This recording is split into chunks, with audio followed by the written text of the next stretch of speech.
My name is Khalid Koster. I'm the Executive Director of the Global Community Engagement and Resilience Fund, which is the global fund focusing on preventing violent extremism, which I think is one of the topics we may be discussing over the next 45 minutes or so. We have a wonderful Prezi designed for us by the experts from Prezi, so we're very grateful indeed. This was the advertised panel that we put before you. The Horn of Africa faces obstacles to security and development in the form of terrorism, climate change and governance. At a time when Africa is attracting interest for long-term investment and international cooperation, how can leaders capture the opportunities to move the region forward? We were scheduled to have 3 panelists, including the head of Save the Children, Hela, but unfortunately you'll have seen about the terrible attack on the Save the Children offices in Jalalabad in Afghanistan today, and so she's had to go back to deal with that crisis, and of course sends her apologies, and our thoughts are with her and her team in these very difficult moments. We are very honoured indeed to have 2 really stellar speakers on this topic. First, the Prime Minister of Somalia. Thank you very much indeed, Prime Minister, for joining us. I'm pleased you made it through the snow eventually and got here. Secondly, the leader, the head of UNDP, recently appointed Akim Steiner. It's very nice to see you again, Akim. I've encouraged the speakers to try to fit what I think is Professor Schwab's and the World Economic Forum's agenda around these issues, which is firstly to try to take a long-term perspective. We're working towards a vision of 2030. Secondly, to try to focus on opportunities as well as challenges. And I think there are great opportunities in Somalia and around the Horn of Africa. Let's focus on the positive. Let's see what lessons we can learn from the past. Let's see how we can make things better in the future. And the other thing I did invite the panelists to think about, and we'll have a discussion with them and with you, is what the people gathered here in Davos this week can do to help. This is a platform, it's a platform for action, so let's see what can be done with the private sector, with the multi-stakeholder platform that the World Economic Forum provides in order to really take forward some of the ideas that I think we're going to hear from the Prime Minister and from Akim Steiner.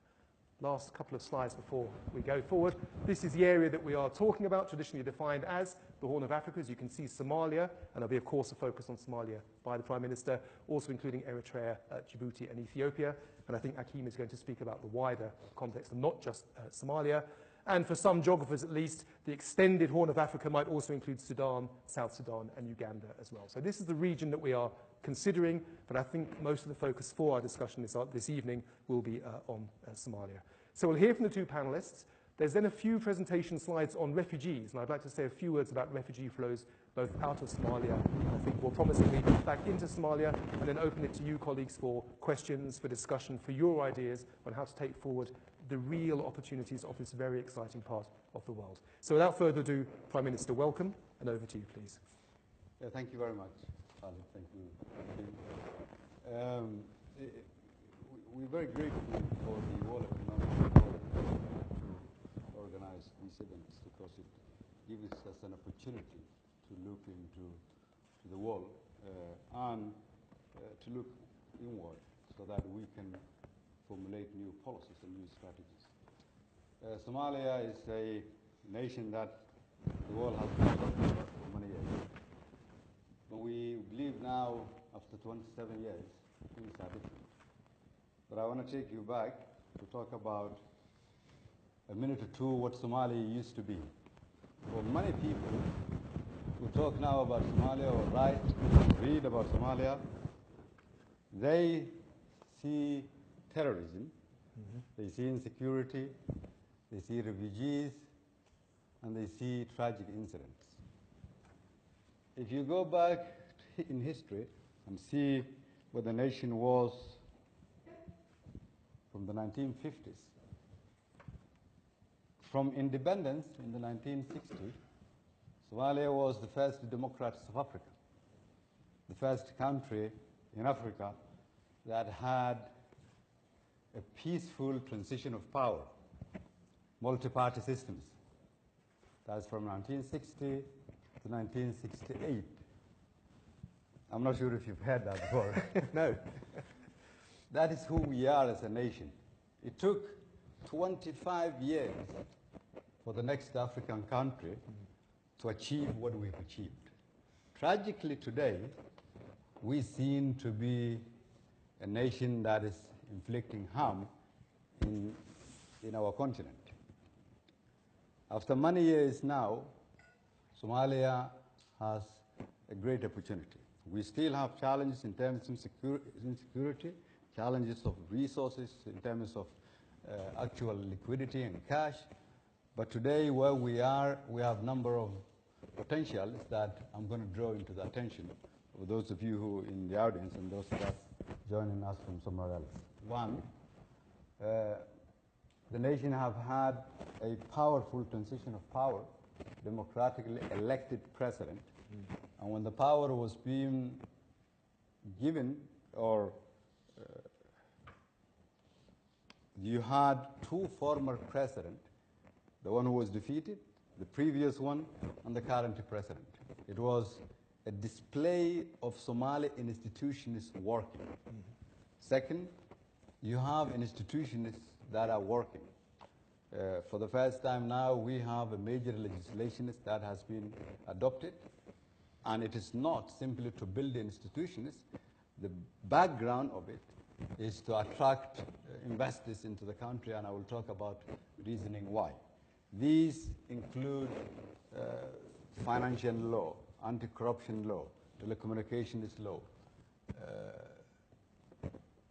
10 or 15 different laws that will cater for long-term stability in the country. Those will also give the international partners who would want to partner with us a sense of feeling that this nation now is moving forward. Second, we're working on what we call a complete overhaul of our political systems.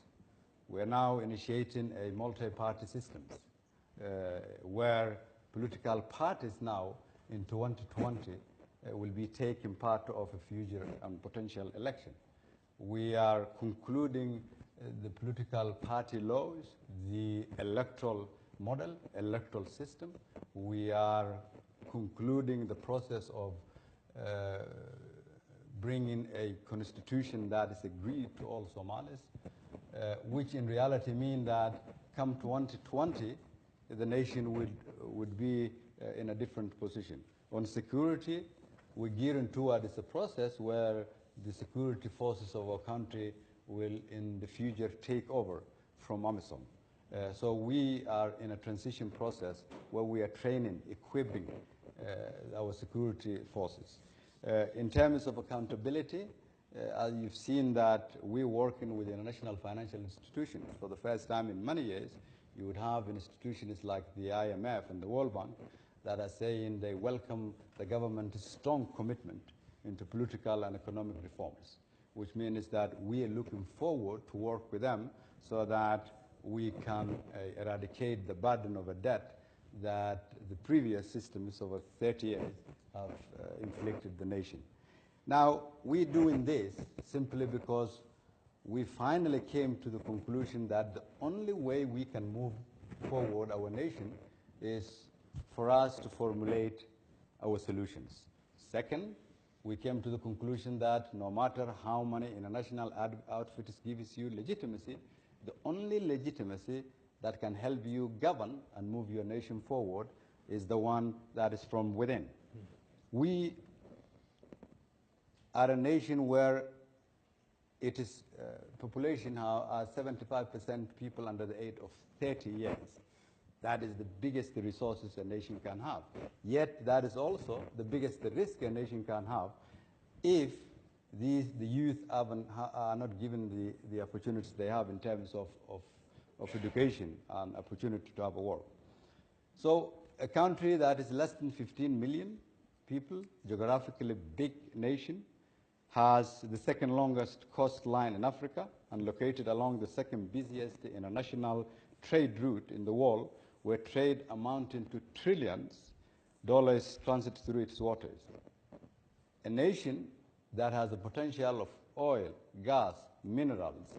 A nation has one of the vast agricultural land in the continent.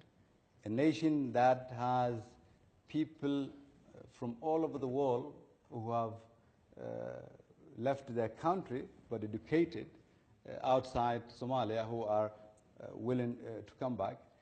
A nation who has gone through so much that the day the nation moves forward, it is only one way forward because we've seen the past.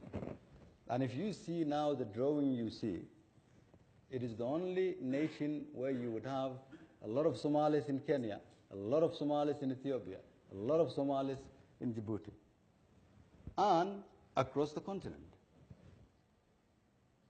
The challenges you see as a nation, the agony we've gone through as a nation, has, after a number of decades now, came back to us, and it presents a major opportunity for us to move forward.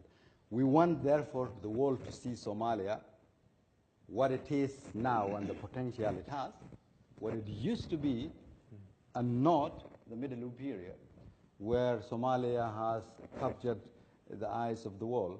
And we also don't want to be beholden of that memory. As a prime minister, in our country for a year now, it is my conviction and a complete commitment and understanding that we think this country has the best opportunity today. And we would want the international community and private sectors to take now that opportunity. Because in 5 years, it is going to be too late. It is in 10 years, it is going to be impossible. So I don't want people to see Somalia a nation who's looking for handouts. No, we think we're a very rich, resourceful nation, and we're looking for partners. And we are going to be good partners for those who are willing to come and work with us and invest in our country. Prime Minister, thank you so very much for those insights. The life of being a Prime Minister in Somalia. You provided us, I think, a very valuable historical corrective, that this is a recent challenge that Somalia has faced, and a very strong and positive history. You recognized, I think, some of the challenges. You spoke about the youth bulge, for example, resources, so on and so forth. But I think most importantly, and thank you for doing this, you spoke about the potential. You spoke about democracy, legal system, security, institutional integrity, that I think is very important, accountability, legitimacy, all of these things that we know are absolutely fundamental for states like Somalia and others to really develop quickly and positively. If I could, before we hand over to Akim, you're here this week, Prime Minister, at the World Economic Forum. You're clearly interested, as you said, to begin to attract more private investment, more partnership. Have you had conversations yet with the private sector? Is there growing interest in investing in Somalia? No, I have. I've had, and the attention and the interest that we are now receiving gives us for us to be hopeful and optimistic. And of course, what we've achieved so far gives us hope and opportunity of what we can and must achieve in the future. The private sector individuals or companies I've talked to so far, they say, oh, we didn't know that is the case, because this is the first time you would see a Somali leader at the World Economic Forum or in other forums.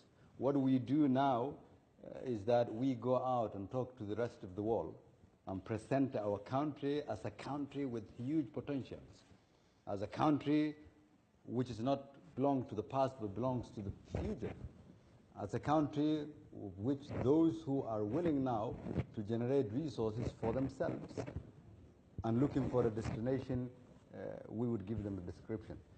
And we will also ensure that we make the environment conducive for our people, but also for the rest of the world. We live in an interconnected world.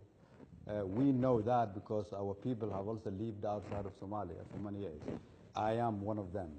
And for that, we are a big nation in terms of size and land and resources, but a small nation is still in terms of population. That is why we think rebuilding Somalia is important for us to understand the reality that we need to let other people in. We also are a nation who I think would benefit of diversity, and that is why we are attracting people from abroad to come and join us. Thank you, Prime Minister. And we're delighted that the World Economic Forum has recognised the potential of this country and given you the platform and the opportunity to begin to really make this positive narrative and attract partnership, as you said. Akim Steiner, you run the UN Development Programme. The Prime Minister doesn't want handouts, he wants partnerships. Tell us a bit, if you could, about your work, about your plans for Somalia and the wider Horn as well, please. If you have a microphone. You do. There's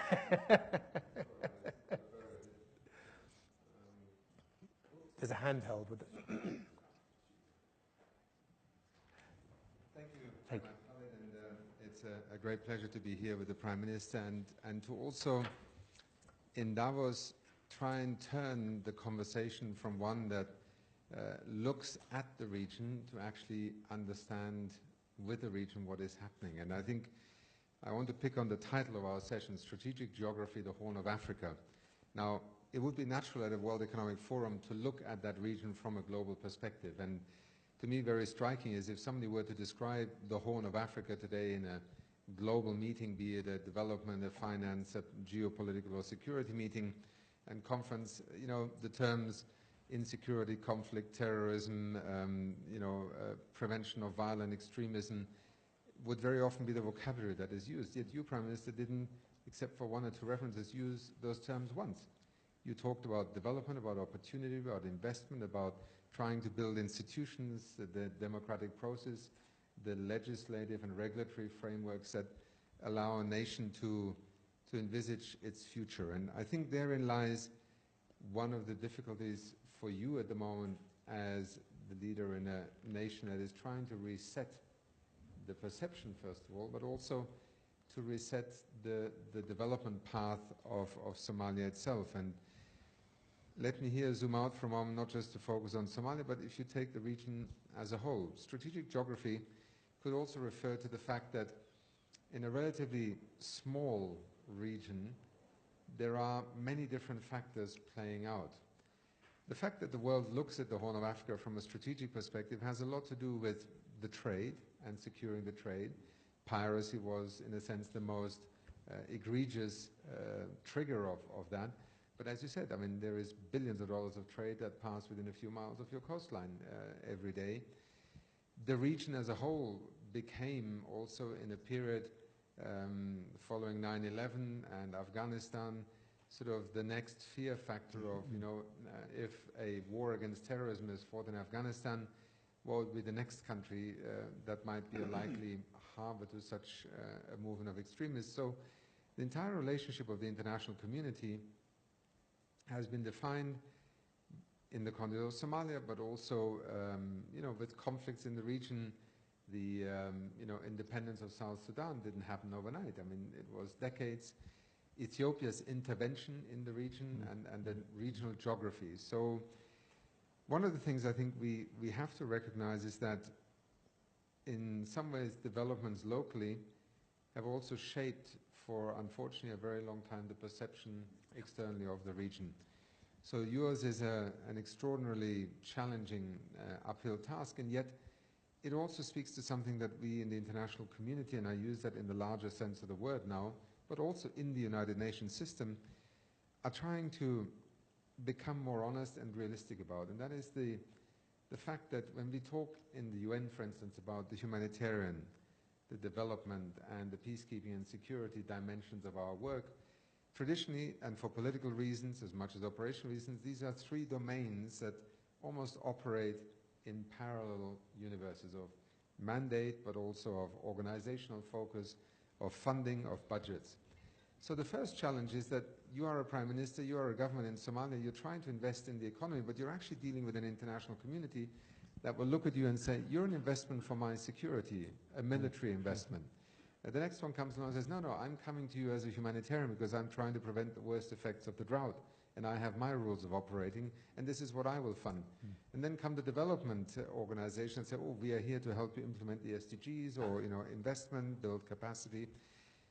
I think one of the lessons we have to learn is that nation building, particularly out of a period, and Somalia, tragically, is a very sustained period of conflict, crisis, and almost the implosion of federal government for a while, requires also the international community to take a step back and think about how it actually engages. And this is, in some ways true, and we discussed this morning in the Africa session, also the tragic evolution of South Sudan, which was just a few years ago a triumphant moment of Africa, of the international community working together and giving birth to a new nation. And just a few years later, it's turned into a nightmare, principally for the people of South Sudan, but also for those who invested, had many hopes, and that's not just the international community in the sense of the West or further afar, but also the region, which had heavily invested in a peaceful outcome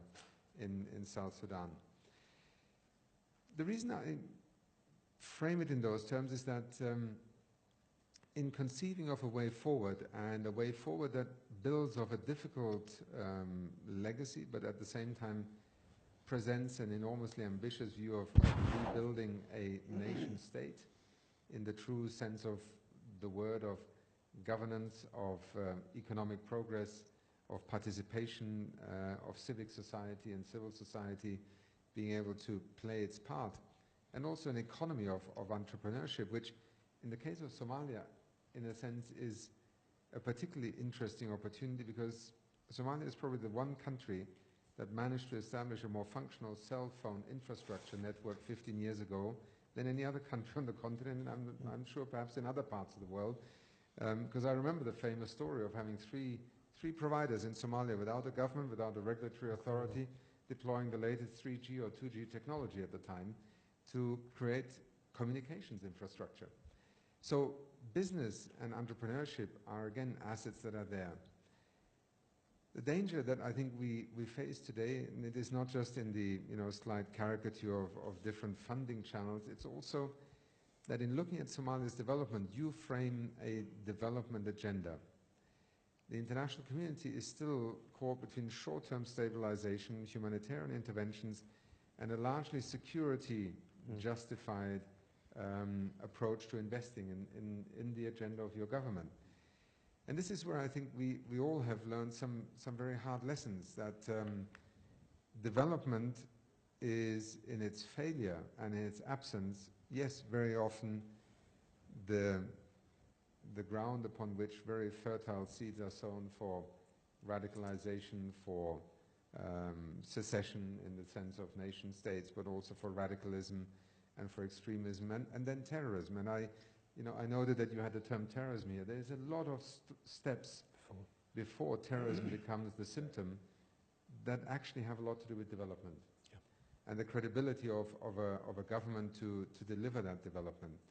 We traced part of that also in a study that I think both of you are familiar with, called Journeys to Extremism, that UNDP published last year. And I have to say it's one of the more remarkable studies that I have read in years, and also for a UN organization, an unusual format in which it captures really the perspective of young people who moved, as I often describe it, from being sort of the center of attention of a 16-year-old in their family, the hope, so to speak, of the next generation, to becoming a terrorist in their community.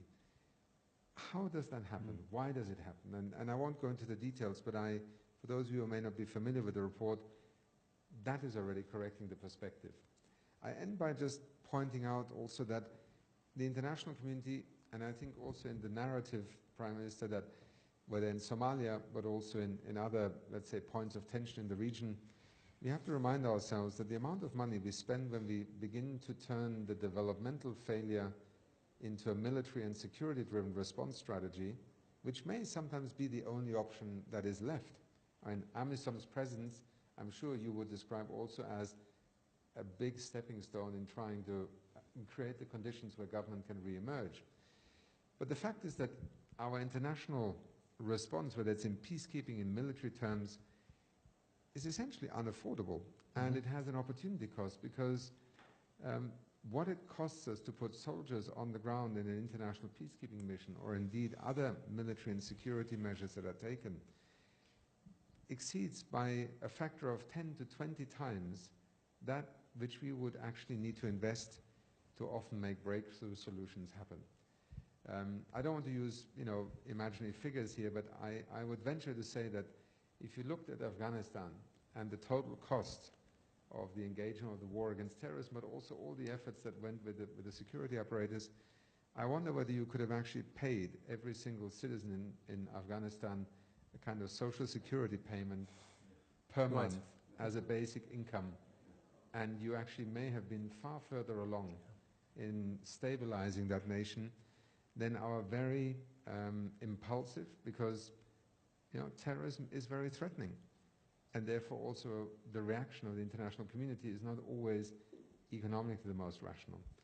So just to say, strategic geography can mean many things. It is externally defined by self-interest. I think for the countries of the Horn, it is important to define that notion of strategic geography in their own terms, and that will allow perhaps for a more equitable approach. I haven't touched on issues that have also to do with a purely geographical phenomena, which is the kind of conditions in terms of meteorology, weather patterns, rainfall, arid, dry lands, semi-arid lands. The vulnerability to climate change and environmental change in that region is also one that should make the world sit up and say even more of a reason why we should be there alongside with our partners.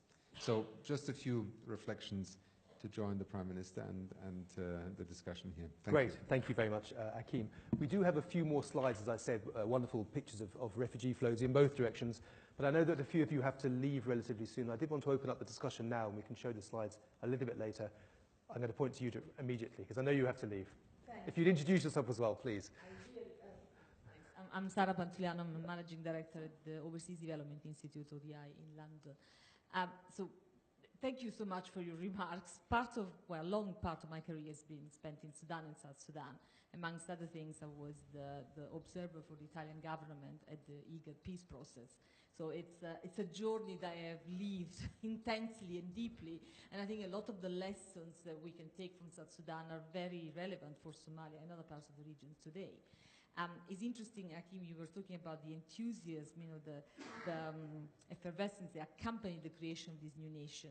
For those of us who knew South Sudan really well, actually the feeling as the process went on, from the CPA signing, the signing of the Comprehensive Peace Agreement onwards, was actually of fear and very deep anxiety about the journey this country was embarking in. And it was really hard to reconcile the narrative between the South Sudanese, those who knew the country really well, and the international community writ large. They had a very different narrative. I used to joke that they were talking about the Switzerland of Africa, or a country that I just did not recognize, where a lot of the emphasis for those who understood and knew the country had to be on the security situation, on the deep tensions that needed to be addressed. Whereas what the international community was focusing on was throwing every bit of the toolkit, the toolbox to the South Sudanese without really understanding the issues, the deep tensions, the deep cleavages between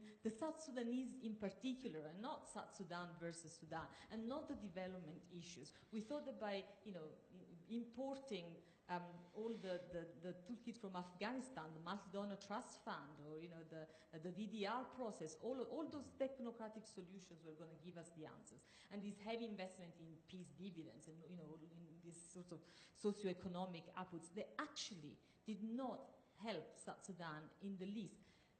At the same time, all the investment in reconciliation, in dialogue at the community level, in bringing the political parties together, in really focusing on the security side, was progressively going back.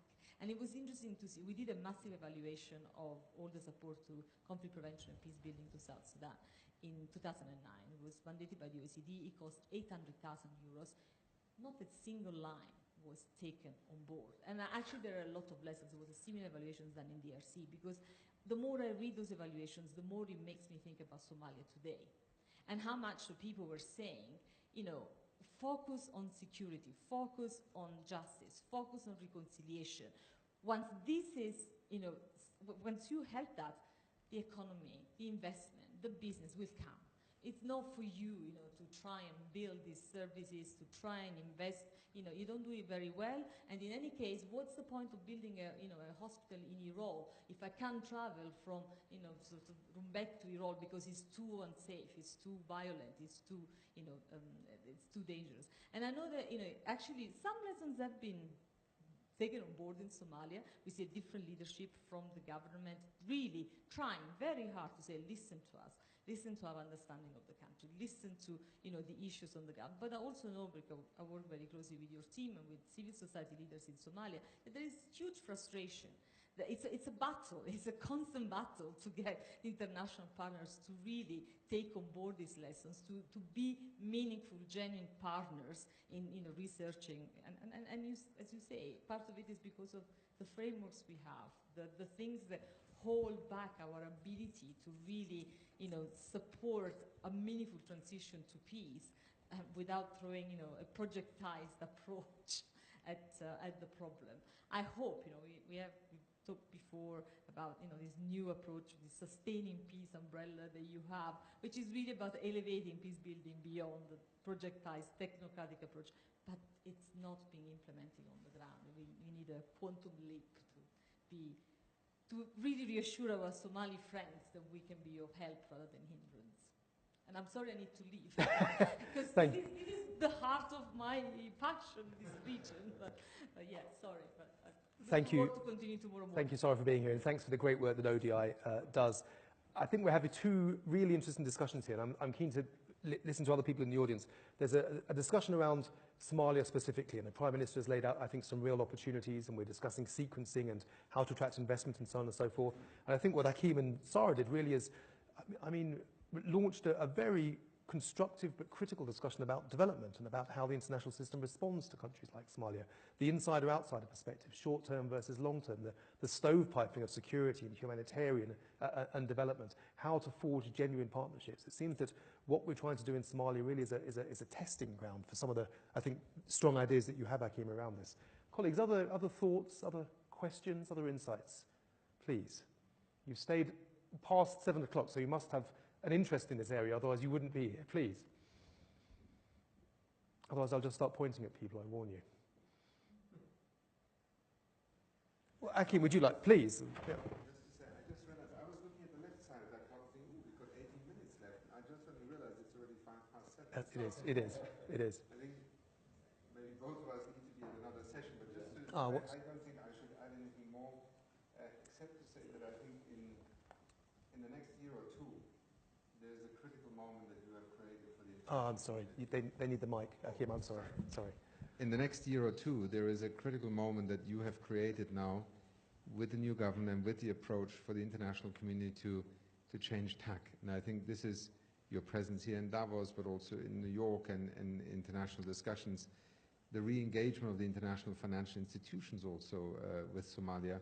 I think those are the signals that will allow us to envisage a change in the terms with which the world, engages with Somalia and hopefully moves beyond a view of the Horn as this, threat narrative that keeps on being put forward. Yeah. Thank you. As you heard, I think both of our panelists do need to go to another session, so I think we should give the final word to the Prime Minister. Again, Prime Minister, thank you for being here. Thank you for your honest and open assessment. I'm sorry we didn't have a larger audience to have this discussion with you, but I know you have more opportunities both publicly and I hope privately during your stay in Davos to continue these discussions. But final words from you, Prime Minister. No, thank you. And Khalid, you did mention that I haven't talked about terrorism and countering terrorism. The concept for us as a government is different now. As I laid down, there are three major strategic areas we work on. One is economic growth, economic recovery, tackling corruption, investing in infrastructure, financial mechanisms that work for the Somali people so that you create opportunity for investors inside and outside. And second is process of inclusive politics and legislative agenda that works for now and future. And the third is security. And if you see this, you would understand that you cannot do the other two without being in a position to finance it. So fighting terrorism means that providing good governance, provision of service to your people, giving your people hope, letting your people feel that they're part of their government, create a situation where everyone feels that they need to protect their system and their government. It means including the youth, our women, the religious leaders and everyone, so that it is fought on ideology, it's fought on good governance, it's fought on legitimacy, which in reality means that if the thinking is war on terror issue and military to military, that is, I think, a strategy that hasn't worked. Yes. You need to bring people to a situation where they say that I am a stakeholder and I'm going to take part in defending my country, and I see the potential and progress. You can only do that if they feel the government is a government that has a proper justice system that is working, if they feel the government is a government that is creating opportunity for its people, and if they see the government is providing services, that it is building roads, hospitals, bridges, and open doors for opportunity for its people. That is why I think, as a leader of my country, the President and I have came to the conclusion that our narrative should be that we need to re-engage with international financial institutions, but also seize the opportunity of the skills of our people. They have created the best businesses in the continent without functioning government. Imagine if we give them further opportunities. And finally, Akim would understand that the world has been investing in Somalia.